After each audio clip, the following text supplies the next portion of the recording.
Good evening అండి. నా పేరు విజయ్ కుమార్. నేను 4th టౌన్ ఇన్స్పెక్టర్గా పనిచేస్తున్నాను. 26/8/2024 నిన్న నైట్ 9 గంటల ప్రాంతంలో కూటమి నాయకులు నార్త్ కాన్స్టిట్యున్సీకి సంబంధించినటువంటి 45-14 వార్డుకు సంబంధించినటువంటి నాయకులు పోలీస్ స్టేషన్కి రావడం జరిగింది. ఒక రిపోర్ట్ కూడా ఇవ్వడం జరిగింది. అక్కయ్యపాలెం సిగ్నల్ పాయింట్ వద్ద జీవీఎంసీ గ్రీన్ బెల్ట్లో ఎలక్షన్కు బిఫోర్ వైసీపీ నాయకులు ఒక వైసీపీ జెండా స్తంభాన్ని ఆవిష్కరించినట్లు ఫిర్యాదులో పేర్కొన్నారు.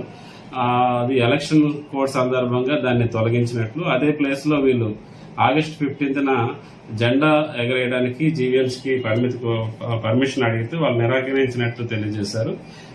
ఆదివారం, శనివారం ఈ 2 రోజుల సెలవు దినాల్లో ఈ వైసీపీ నాయకులు స్వర్గీయ రాజశేఖర రెడ్డి గారి విగ్రహాన్ని ఆ ప్లేస్ లో వితౌట్ ఎవరు పర్మిషన్ లేకుండా నిర్మాణం